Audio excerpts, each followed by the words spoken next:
बिस्मिल्लाहिर्रहमानिर्रहीम। On behalf of pearl securities आपको welcome करते हैं जी। तो लास्ट वीक जिस तरह के हंड्रेड इंडेक्स के चार्ट को डिस्कस करते हैं, उसमें इनिशियली हमने जो एक बुलिश फ्लैग पैटर्न को हम पीछे डिस्कस करते आ रहे थे।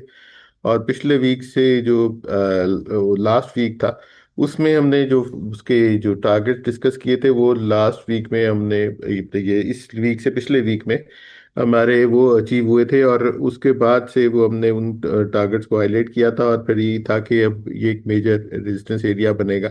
और जो करंट वीक अभी क्लोज हुआ है, इसमें अगर बात करें तो जो हाई हमने टच दिखाए 187,000 का हमारा रेजिस्टेंस एरिया इनिशियल था, वो उस तरह से मतलब हमने 185,000 के अराउंड जाके मार्केट में थोड़ी सी एक रिजेक्शन देखी, फिर अगेन नीचे मार्केट परफॉर्म की, और फिर एक रिवर्सल देखा। तो थोड़ी वॉलेटिलिटी हमने लास्ट वीक में देखी है। और अगर वो डेली टाइम फ्रेम के ऊपर बात करें और सेंडिंग चैनल को डिस्कस करते हुए जो सपोर्ट एरियाज को देखा था, और फिर फिब लेवल्स के ऊपर हम जिस तरह से बात करते हैं, तो फिब लेवल जो सपोर्ट एरियाज देखे थे हमने, वो पहला जो सपोर्ट एरिया था वो 183,850 का था। फिर अगेन नीचे 181,300 के 0.318, और फिर 0.5 जो है वो 179,200 का जो था वो हमने डिस्कस किया था। तो इस तरह से मार्केट में अगर आप देखें तो लास्ट वीक का लो अगर बात करें तो हमारा 180,589 का लो टच किया। हाई की बात करें तो 185,208 का हाई टच किया, और क्लोजिंग ऑलमोस्ट हाई के करीब ही आई है 185,098 की। तो अगेन लास्ट वीक जो हमने चीज़ें डिस्कस की थी, उसमें जो एक हमने स्टॉप लॉस के एरिया भी टेस्ट की का हाईलाइट किया था। बट अगेन वो ऐसा टेस्ट नहीं हुआ। 180,000 अराउंड हमने मार्केट को फिर एक रिवर्सल आते हुए देखा। तो आगे चलते हैं, आज का टेक टॉक स्टार्ट करते हैं, उसमें देखते हैं कि फर्दर चीज़ें किस तरह से हाईलाइट होती हैं, और जो 187,000 का एरिया है वहाँ पर मार्केट किस तरह से react होती हुई लगेगी। तो ओवर टू जमशेद जी। जी अस्सलाम वालेकुम। अच्छा जी, और जो हमारा लास्ट सेशन था यहाँ पे भी कन्वेंशनल जो जैसे हम मार्केट रैप के ऊपर डिस्कस करते हैं, अगर आप उसको फॉलो कर रहे हैं तो एक तो यहाँ पे आप नंबर देखेंगे तो काफ़ी अपसाइड के ऊपर एक्टिविटी बनी। अब टेक्निकल फॉर्मेशन पे हम नेक्स्ट स्लाइड के ऊपर जाके देखेंगे, उससे पहले पॉइंट टेबल के ऊपर देखेंगे तो सबसे ज़्यादा पॉइंट्स ऑयल सेक्टर की ही नज़र है, और उसके बाद कमर्शियल बैंक्स परफॉर्म करते नजर आए। अच्छा जी, अब इनकी जो वेटेज है, जो अपसाइड के ऊपर परफॉर्मेंस थी, ये आगे जाके कैसी रह सकती है, तो उसके लिए एक तो हम सेटलमेंट्स के ऊपर काफ़ी डिटेल में सेटल्ड स्टॉक्स देखते नजर आ रहे हैं रिसेंट फ्यूचर के अंदर। अब कन्वेंशनल चार्ट्स के ऊपर चलते हैं और यहाँ पे कुछ देखते हैं नेक्स्ट पोजीशन की। जैसे सर रिकेप के अंदर डिस्कस कर रहे थे, क्योंकि लास्ट वीक्स के अंदर वेबसाइट के ऊपर जो बुलिश फ्लैग पैटर्न का टारगेट था according to the conventional analysis, वो कंप्लीट कर चुके थे। उसको क्विकली अगेन यहाँ पे अगर हम देखें तो एक फ्लैग था इस जगह के ऊपर, इसका एक पोल बनता है, और इसका अपसाइड के ऊपर जो टारगेट एरिया बनता था वो प्रीवियसली 187,200 के पास का एरिया अप्रोक्सीमेटली, ये कोई एरिया इस जगह के ऊपर हमारे पास हाईलाइट हुआ, इस जगह के ऊपर ब्रेकआउट के ऊपर। और वहां से फिर हमने डाउन साइड के ऊपर एक्टिविटी देखी है, स्लाइटली प्रॉफिट टेकिंग थी, ये in line with the view था, कोई इसमें हैरानी की बात नहीं है। अब आगे क्या फॉर्मेशंस रह सकती हैं, तो वो भी बड़ा सिंपल सा है। एक तो हमारे पास असेंडिंग चैनल जो कि शॉर्टर टाइम फ्रेम के ऊपर दो आपको रेड कलर्स की असेंडिंग ट्रेंड लाइंस के ऊपर नजर आ रहा होगा, जिसका ब्रेकआउट हमने कोई सेकंड जैन को अराउंड 177,800 के पास देखा था। इसके अपसाइड के ऊपर जो सपोर्ट एरियाज थे डाउन साइड के ऊपर, केस जनरेट ने ये ही इस करेक्शन के ऊपर, इस पुल बैक के ऊपर आके ऑनर किए हैं। ये कैसे फर्दर प्ले कर सकते हैं, तो उसके लिए हम स्ट्रेट वे चलते हैं केस 100 के 1 आवर के चार्ट के ऊपर।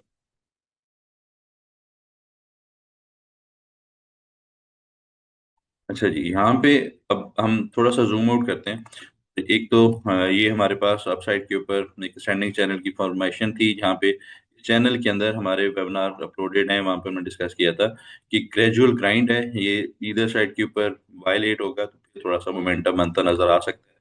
तो उसके ऊपर भी in line with the view upside के ऊपर जब ये पास किया, मोमेंटम वहां से अपसाइड के ऊपर बना, मार्कअप फेज आया, फिर उसके बाद हम अब रिसेंट करेक्शन के ऊपर केस 100 को विटनेस कर रहे हैं। अब यहाँ पे क्या फॉर्मेशन फर्दर रह सकती हैं, तो उसके अंदर बड़ा सिंपल सा है। एक तो स्टैंडिंग चैनल का जो standing trend line support area है, इसको हम यहाँ पे ले जाते हैं जी ब्लू ग्रीन कलर की स्टैंडिंग ट्रेंड लाइन के ऊपर। ये स्टिल इंटेक्ट है। और यहाँ अपने मार्केट रैप के ऊपर फर्स्ट डिस्कस किया था, जब स्टैंडर्ड ने मार्केट में मंडे को स्टार्ट लिया अपसाइड के ऊपर, डिस्पाइट एक हमने 1 घंटे की काफी तगड़ी बुलिश कैंडल देखी, लेकिन रेजिस्टेंस एरियाज के पास एज रेजिस्टेंस चेक करने के बाद हमने एक मेजर फर्दर सेल ऑफ देखा।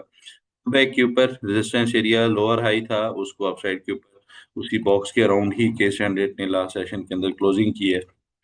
मेरे ख्याल में अर्ली आवर्स के अंदर के स्टैंडर्ड फर्दर अपसाइड के ऊपर परफॉर्म करता नजर आ सकता है, क्योंकि हम डिसेंडिंग ट्रेंड लाइन को डिसाइसिवली लास्ट सेशन में रीगेन कर चुके हैं और अपसाइड के ऊपर हम क्लोज किए हैं उससे भी कोई अप्रोक्सीमेटली 2-1 हज़ार पॉइंट्स ऊपर। तो मेरे ख्याल में डिप के लिए एक अगर कोई डिप आती भी है तो डिप के लिए हमारे पास एक गुंजाइश भी बन चुकी है।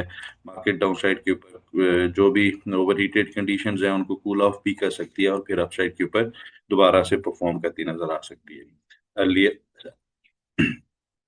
इसके लिए इम्पोर्टेंट चीज़ क्या है, और जो अर्ली साइंसों में वो मेरे ख्याल में हमारे पास एक स्टैंडिंग ट्रेंड लाइन, क्योंकि स्ट्रक्चर का मेजर अंडरस्टैंडिंग या जो बेसिक अंडरस्टैंडिंग है वो काफ़ी इंपॉर्टेंट है। गोइंग फर्दर, क्योंकि हम के स्टैंडर्ड के एवर हाइज के ऊपर ट्रेड कर रहे हैं, यहाँ पे प्रीवियसली जो डेली टाइम फ्रेम के ऊपर, वीकली टाइम फ्रेम के ऊपर एक अनचार्टेड एरिया है। तो इसके ऊपर आप 2 से 3 चीज़ों को सिंपल फॉलो करें, होपफुली आपको बेटर एग्जिट और बेटर एंट्रीज प्लान मिलते रहेंगे इंशाल्लाह। और वो चीज़ अगेन एक फिब एक्सटेंशन के लेवल हैं आपके रिट्रेसमेंट्स के ऊपर, फिब को आप यूज कर सकते हैं और फिर वही 13 एंड 48 डेज के मूविंग एवरेज के क्रॉस ओवर के ऊपर आप पोजीशंस को देखते हैं। अब हम फर्स्टली प्राइस एक्शन को देखते हैं, फिर अगेन आगे जाके हम फिब लेवल्स को भी देखते हैं और क्विकली जाके मूविंग एवरेजेस को भी इंशाल्लाह देखते हैं।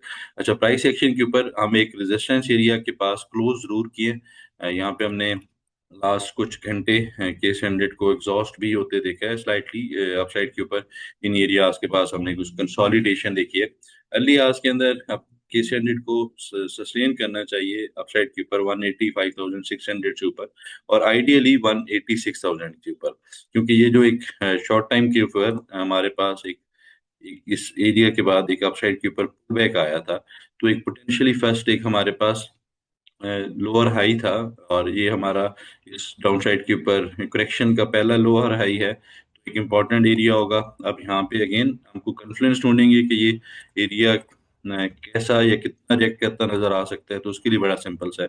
अप साइड के ऊपर अगेन जो हमारा 8 जैन को हाई था, यहाँ पे फिब लेवल्स को अप्लाई करते हैं सबसे लोअर पॉइंट के ऊपर, और इसी के अराउंड हमारा 78.6% का फिक्स टेंशन का लेवल भी रिजाइड करता है, जो कि यूजली आपने देखा होगा हम हार्मोनिक्स को जब से डिस्कस करते हैं तो वहाँ पे ये सबसे ज़्यादा इम्पोर्टेंट कंसिडर किया जा सकता है। तो ये एरिया अगर मैं यहाँ पे मार्क करूँ इस जोन को, तो ये कोई इस तरह करके एरिया बनता है।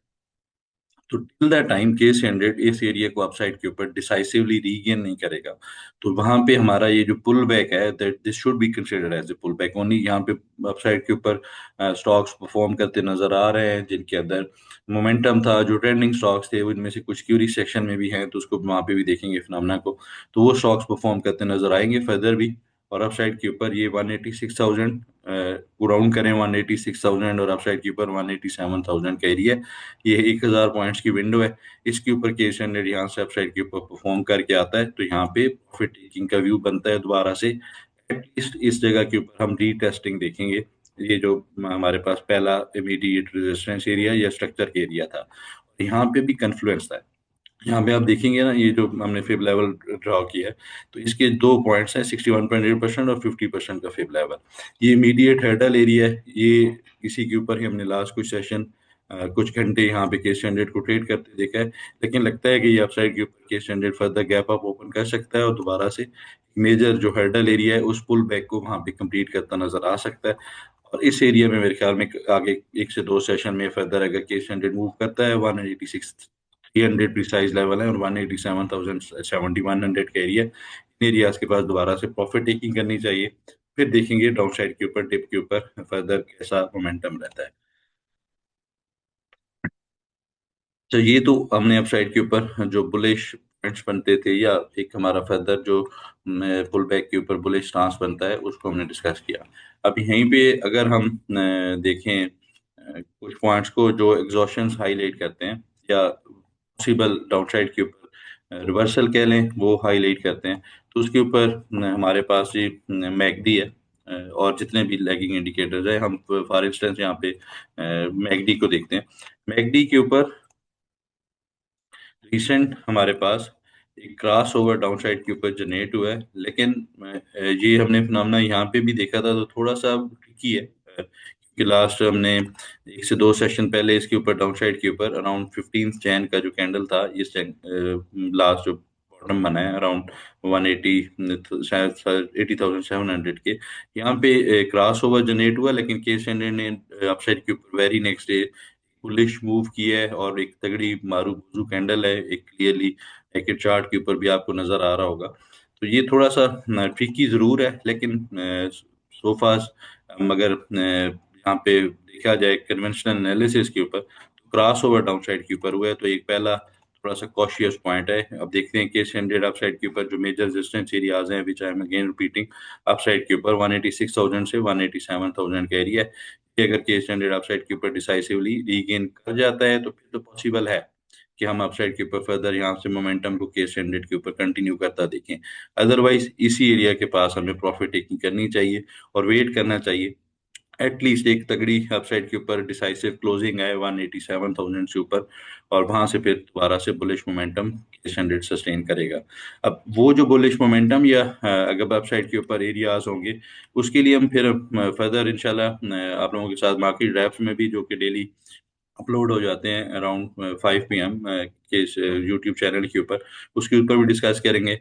तो पहले अभी शॉर्टर टाइम फ्रेम के ऊपर अगर इसको समरी की तरफ लेके चलें, आज के टेकटॉक को और लेवल्स को समराइज करूं, तो मेरे ख्याल में केस हंड्रेड अर्ली आज के अंदर और अर्ली 1 से 2 सेशन में फर्दर परफॉर्म करता नजर आ सकता है। पहला immediate support area case hundred के लिए 183,700 का है, वो इमीडिएट बेसिस के ऊपर उसको एक्ट करना चाहिए। 183,700 से 180,000 के एरिया होगा, क्योंकि 3,000 पॉइंट्स बनते हैं, लेकिन वीकली टाइम फ्रेम के ऊपर लेवल्स के अंदर कोई मेजर चेंजेस नहीं है। उसके ऊपर जो एक नया डाउन साइड के ऊपर हमारे पास सेंडिंग ट्रेंड लाइन और सेंडिंग चैनल का एरिया है, जिसका बॉटम एरिया है वो स्टिल वही 87,000 के पास रिजाइड करता है, सॉरी 177,300 के पास रिजाइड करता है। तो वो अभी तक कोई स्टॉप लॉस फेल नहीं हुआ, जो कि लास्ट वीक के अंदर भी था। तो वो उसी तरह ही है, लेकिन इमीडिएट बेसिस के ऊपर स्ट्रक्चर एक डेवलप हुआ है 180,000 के अराउंड का एरिया, तो इसी 180,000 का शॉर्ट टर्म का स्टॉप लॉस हो सकता है। तो स्टॉप लॉस के साथ एंट्रीज को फर्दर होल्ड किया जा सकता है, और सिलेक्टिव स्टॉक्स के अंदर डिप के ऊपर बाय किया जा सकता है। जी सर। जी, आगे इंडेक्स व्यू की तरफ चलते हैं, जो कमिंग वीक के लिए इंडेक्स के सपोर्ट और रेजिस्टेंस एरियाज को देख लेते हैं और पॉइंट्स टेबल को भी डिस्कस कर लेते हैं। पॉइंट्स टेबल के ऊपर लास्ट वीक तक और लास्ट कपल ऑफ वीक्स से ये एक सिर्फ लास्ट एक हमारा पॉइंट जो बीडी साइड के ऊपर था, जो डिवर्जेंसेस हैं।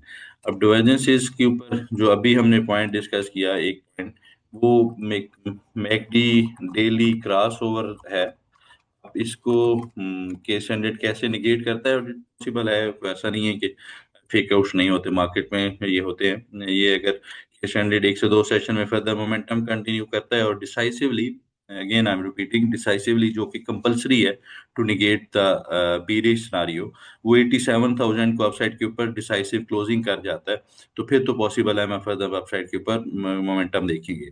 अदरवाइज इन एरियाज के पास हमारे पास प्रॉफिट टेकिंग फर्दर आ सकती है। Immediate hurdle area as early set last week की तरह वही 87,000 87,900 के पास का है, और इमीडिएट सपोर्ट की बात करें तो वो 80,500 का है। मेजर सपोर्ट जोन वो स्टिल रिजाइड करता है 177,300 का।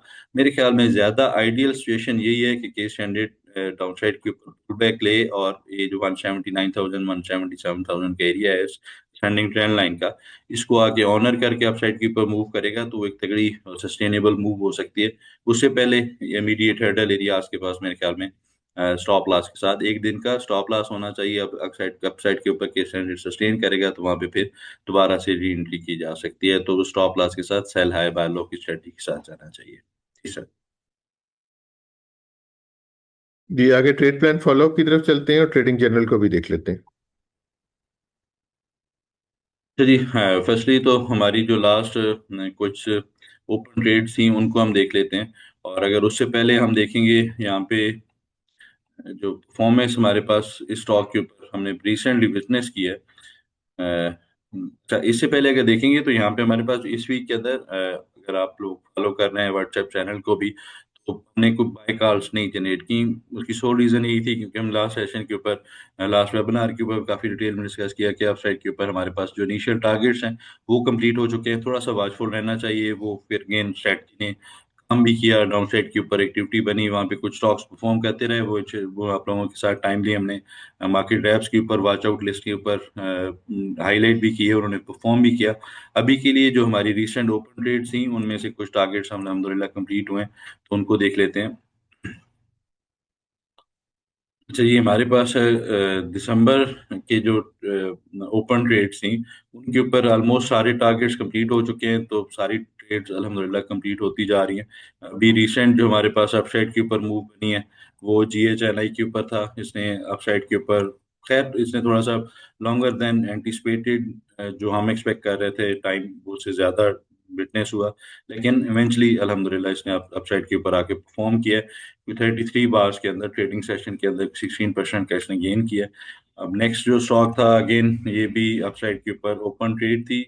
Still it's an open trade क्योंकि इसको इनिशियल टारगेट कंप्लीट कर चुका है टॉमसीएल, लेकिन मेरे ख्याल में इसके ऊपर जो हाईलाइटेड रेंज है उसके आसपास दोबारा से डिप के ऊपर बाय किया जा सकता है। और इमीडिएट बेसिस के ऊपर जो इसके इनिशियली टारगेट्स थे वो इसने कंप्लीट किए हैं, और कोई अराउंड 15% का इसने भी गेन पोस्ट। नेक्स्ट जो इस वीक के अंदर स्टॉक्स परफॉर्म कर गया, उसने अपसाइड के ऊपर जो एंट्रीज हाईलाइटेड थी, FFL था। FFL ने अपसाइड के ऊपर रिसेंट जो हमारे टारगेट्स है अराउंड 23 रुपीज के, वो कंप्लीट किए हैं, और यहाँ से अब साइड वेज ट्रेड कर रहा है। अब जो रिसेंट इसके ऊपर चार्ट एनालिसिस हैं उसके ऊपर हम देखें तो अच्छा, यहाँ पे गेन कंसोलिडेशन का पैटर्न मर्ज हो रहा है, तो मेरे ख्याल में इसको फर्दर डिप के ऊपर बाय जरूर करना चाहिए। और इनिशियल टारगेट्स कंप्लीट होने के बाद भी मेरे ख्याल में कोई स्टॉप लॉस ट्रेल किया जा सकता है। 22 रुपीज का इमीडिएट हेडल एरिया, इससे ऊपर इंट्राडे के लिए और कमिंग वीक के लिए भी इसको कंसिडर किया जा सकता है। जी सर। जी, आगे क्यूरी सेक्शन की तरफ चलते हैं। जो क्यूरीज शॉर्टेज की हैं उनको आंसर कर लेते तो जी, क्यूरी सेक्शन में फर्स्ट ऑफ ऑल हम चलते हैं जी PPL की तरफ, पाकिस्तान पेट्रोलियम। अच्छा, इस स्टॉक के ऊपर हमारी ऑलरेडी एक ओपन ट्रेड थी, और अभी क्यूरी सेक्शन में पूछा गया था कि इसने फर्दर अपसाइड के ऊपर जो हमारे हाईलाइटेड टारगेट थे, इनिशियल टारगेट जो कि कोई 235 रुपीज के थे, वो कंप्लीट करके अपसाइड के ऊपर फर्दर एक्सटेंडेड मूव किए। तो नेक्स्ट पोटेंशियल जो एक्सटेंडेड टारगेट्स हैं वो क्या हो सकते हैं? तो उसके लिए बड़ा सिंपल सा है, पहले हम थोड़ा सा चार्ट स्ट्रक्चर को देख लेते हैं। चार्ट स्ट्रक्चर के ऊपर हमारे पास तो मेजर ब्रेकआउट बना, यहाँ पे काइंड ऑफ एक हमारे पास जो फॉर्मेशन थी वो हमारे पास थी जी इस जगह के ऊपर। हमारे पास ये पैन हैंडल बना, अप साइड के ऊपर इसने परफॉर्म किया, और यहाँ से फर्दर एक एक्सटेंडेड रैली के ऊपर क्लोज करता नजर आया।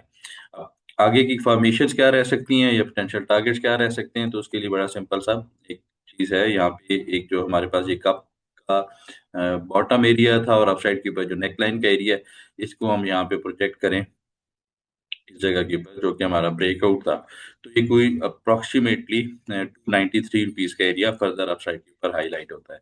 करंटली केस एंड ये स्टॉक अपसाइड के ऊपर 264 रुपीज के ऊपर क्लोज किया है। इसके ऊपर वो कन्फ्लुएंस देखते हैं, कन्फ्लुएंस के ऊपर फिर एक्सटेंशन लेवल टू अप्लाई करते हैं। रिसेंट जो अपसाइड की लेग है ये कोई 106 107 रुपए से, जो इसने अपसाइड के ऊपर 216 रुपए का एरिया हाईलाइट किया।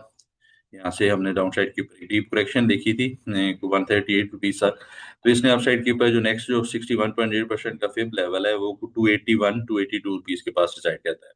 तो हमारे पास एक जोन बनता है जो कि एक पोटेंशियल टारगेट्स का एरिया है। यहाँ पे एक profit taking, potential profit taking हमें कुछ सेशंस में नजर आ सकती है। वो एरिया अपसाइड के ऊपर 282 पैसे, 294 पीस का एरिया है। ये अपने चार्ट्स के ऊपर हम मार्क करके रखें और इसके अकॉर्डिंगली ट्रेड करें। और डाउन साइड के ऊपर अभी के लिए मेरे ख्याल में ये जो रिसेंट एक कंसोलिडेशन के बाद ब्रेकआउट बना है 251 रुपीज का, तो 250 रुपीज और इस मोमेंटम कैंडल के लो के ऊपर स्टॉप लॉस को ट्रेल किया जा सकता है। नेक्स्ट हमारे पास जो स्टॉक है क्यूरी सेक्शन में NCPL है। NCPL के ऊपर भी जो रिसेंट एक अपसाइड मूव बनी है, एक काफी तगड़ी, एक यहाँ पे एक हमने मोमेंटम देखा है। मेरे ख्याल में 66 रुपीज़, जो कि इसकी प्रीवियस हाई है अराउंड 2025 में, ये अप्रैल में टेस्ट हुए थे 66 रुपीज़ का एरिया। इससे ऊपर ऊपर ये बेहतर परफॉर्म कर सकता है।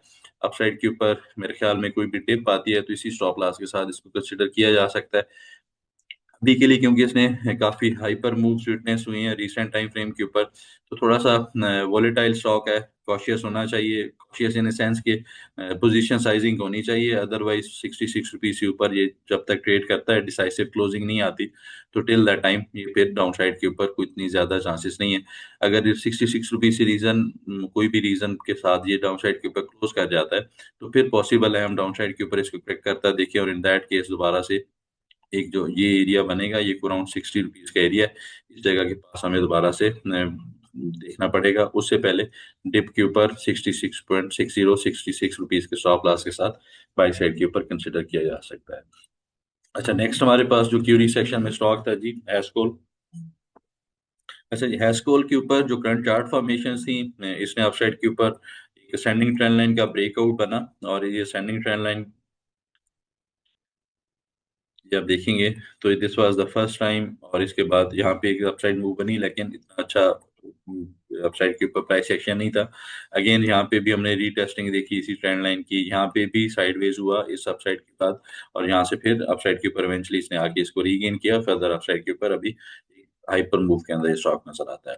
कन्वेंशनल लेवल्स की बात करें तो इसका जो एक रीसेंट बैक इन 2020 हाई था अराउंड 20 रुपीज का, 24 रुपीज का, तो इसको ये 1 से 2 सेशन में टेस्ट करता नजर आ सकता है। मीडिएट हेडर एरिया अपसाइड के ऊपर इसी एरिया के पास ही रिजाइड करता है, और इसको अगर मैं प्रिसाइज लेवल हाईलाइट करूं तो 23.70 से 24.20 का एरिया होगा मीडिएट बेसिस के ऊपर।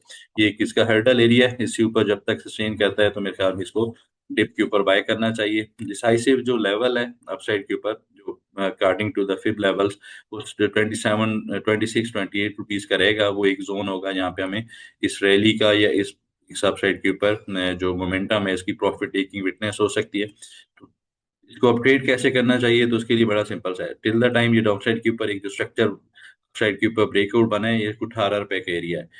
लेवल डीपर साइड के ऊपर ही है, लेकिन इस स्टॉप लॉस के साथ 18 रुपए 40 पैसे और सपोर्ट जोन 17 रुपए के साथ इसको कंसिडर किया जा सकता है। शॉर्टर टाइम फ्रेम के ऊपर इमीडिएट बेसिस के ऊपर 21 रुपीज, जो कि गैप अप ओपन है 21 रुपीज से ऊपर ऊपर सस्टेन करता है 20.70 से ऊपर, तो यहाँ से ये फर्दर परफॉर्म करता नजर आ सकता है। नेक्स्ट हमारे पास क्यूरी सेक्शन में स्टॉक था जी, पीआईए। तो पीआईए को डिटेल में डिस्कस करते हैं यहाँ से अपसाइड के ऊपर। फर्स्टली तो जो स्पाइट की एक बहुत बड़ी न्यूज इसके ऊपर बनी, प्राइवेटाइज ये हो चुका अपसाइड के ऊपर, जो इसके ऊपर रिसेंट ये प्रॉफिट टेकिंग थी, इसके ऊपर कुछ ऐसा नजर आया था क्या, तो ये हमने काफी मार्केट डेप्स में भी इसको फॉलो किया, अपसाइड के ऊपर टेक्निकली काफी अच्छा इसने परफॉर्म किया। अब यहाँ पे जो जो इसकी फर्स्ट एक बैक इन 2024 ये जो इसने अपसाइड के ऊपर हाई पोस्ट किया था, यहाँ पे फिप एक्सटेंशन को हम अप्लाई करें तो ये कोई 52 51 रुपीज का एरिया अपसाइड के ऊपर हाईलाइट होता है। इसने आके कोई 49.65 का एरिया टेस्ट किया, वहां से फिर हमने रिजेक्शन देखी, और फिर अभी डाउन साइड के ऊपर काफी एक सेल ऑफ की कंडीशन नजर आती है करंट चार्ट पैटर्न्स के ऊपर। अब यहाँ पे जो सपोर्ट जोन हाईलाइट हो रहा है 27 23 रुपीज का, ये एक पीआरजी है हार्मोनिक पैटर्न का। हार्मोनिक पैटर्न के लिए बड़ा सिंपल सा है, जो हमारे पास पहली इम्पल्स है, अब ये इम्पल्स हम यहाँ 14 अक्टूबर से भी ले सकते हैं, और यहाँ से एक कंसोलिडेशन के बाद ये 23 रुपीज का एरिया है 20 अक्टूबर ऑनवर्ड भी। लेकिन आइडियल जो बाइंग रेंज बन रही है, जहाँ पे कन्फ्लुएंस बन रहा है, हार्मोनिक्स की सारी प्रेपोजिशंस पूरी हो रही हैं, वो कोई ये 23 अक्टूबर से ऑनवर्ड, ये जो अपसाइड के ऊपर मूव थी, इसने अपसाइड के ऊपर फर्स्ट कंप्लीट किया, एक्से लेग बनी यहाँ पे इस जगह पे। यहाँ से फिर ये जो एक बना इसका बी पॉइंट, ये 38.2% से 50% के फिब लेवल के अराउंड था। अपसाइड के ऊपर भी रिट्रेसमेंट काफी सॉलिड थी, और फिर ये जो डाउन साइड के ऊपर डिक्लाइन है, ये कोई एरिया राइट करता है प्रिसाइज लेवल 26.61 के पास, और इसी एरिया के पास ही इसने लास्ट लो पोस्ट किया है। प्रिसाइज यही लेवल टेस्ट हुआ, वहां से अपसाइड के ऊपर हमने बुलिश रिजेक्शन कैंडल देखी है। अब यहाँ पे क्या फर्दर स्ट्रेट वे इसको बाय कर लेना चाहिए, तो उस थोड़ा सा ट्रिकी है, क्योंकि फॉलिंग नाइस फॉर्मेशन है अकॉर्डिंग टू द हार्मोनिक्स, और इन पैटर्न्स की जो प्रीवियस परफॉर्मेंस है उसको देखा जाए, मेरे ख्याल में इसको थोड़ा सा कंसोलिडेट करने के बाद जरूर बाय करना चाहिए। जहाँ पे एटलीस्ट पुल बैक के लिए जरूर बाय करना चाहिए। आप साइड के ऊपर 3-4 रुपए की ट्रेड यहाँ से बनती नजर आ सकती है। 27-23 रुपीज मेजर हार्मोनिक्स पैटर्न के ऊपर PRZ है और ये स्पोर्ट जोन है। इसकी जो स्पोर्ट जोन की कॉन्फ्रेंस है, एक अगर 14 अक्टूबर और 30 अक्टूबर के लोग अराउंड 19.970 का इसे भी ट्रेड करें तो ये 78.6% का फिब लेवल बनता है 26.31 के पास। और मेजर डिक्लाइन वो अगेन जो हार्मोनिक्स के ऊपर कन्फ्लुएंस करता है 0.886% का, वो 23 रुपए का एरिया है। तो ये 27 रुपए और 23 रुपए के पास कंसोलिडेशन के ऊपर इसको कमुलेट किया जा सकता है। अपसाइड के ऊपर दोबारा से यहाँ से एक पुल बैक इसके अंदर शॉर्ट टाइम फ्रेम के ऊपर नजर आ सकता है। लेस नेक्स्ट और लास्ट हमारे पास जो क्यूरी थी पावर सीमेंट। अब पावर सीमेंट को थोड़ा सा डिटेल में अगर हम देखें तो इसने जो अपसाइड के ऊपर मूव स्टार्ट की थी अक्टूबर 2024 में, फर्स्ट एक मार्कअप फेज था यहाँ पे इस जगह के ऊपर। उसके बाद अगेन यहाँ पे कंसोलिडेशन नजर आ रही है और फिर एक कंसोलिडेशन के बाद अपसाइड के ऊपर मार्कअप, अगेन यहाँ पे कंसोलिडेट किया और यहाँ से फिर एक मार्कअप और फिर यहाँ पे साइडवेज ट्रेड करता नजर आ रहा है। तो पोटेंशियली इसने अगर क्लासिकल पैटर्न्स हैं वो रिपीट करता नजर आ रहा है अराउंड अभी 18.95 के ऊपर क्लोज किया है। इमीडिएट बेसिस के ऊपर रेजिस्टेंस एरिया की, कन्वेंशनल रेजिस्टेंस एरिया की बात करें तो एक हमारे पास एक रेजिस्टेंस एरिया है 19.50 का और 20.80 का। मेरे ख्याल में इन एरियाज को फर्दर अपसाइड के ऊपर रीगेन कर सकता है। और अगर इसी चार्ट को हम थोड़ा सा ब्रॉडर स्पेक्ट्रम में देखें और मेजर एरियाज की बात करें तो मंथली चार्ट्स के ऊपर चलते हैं और यहाँ पे एक पोटेंशियल ब्रेकआउट बनेगा व्हेन ये अपसाइड के ऊपर 22.60 27 रुपीज के ऊपर, आइडियली 22.50 को जब ये आके क्लोज करेगा 70 को और दो कंसेक्टिव सेशन के ऊपर सस्टेन करेगा तो वहां पे फिर इसके अंदर बुलिश ब्रेकआउट कंफर्मेशन मिलेगी और फिर वो अपसाइड के ऊपर मूव यहाँ से कंटिन्यू करता नजर आ सकता है। तो इसको भी मेरे ख्याल में टिप के ऊपर कंसोलिडेशन के ऊपर बाय किया जा सकता है। जी सर। जी, इस वीक के लिए इतना। इंशाल्लाह नेक्स्ट वीक दोबारा मुलाकात होती है, तब तक के लिए अल्लाह हाफिज and thank you very much.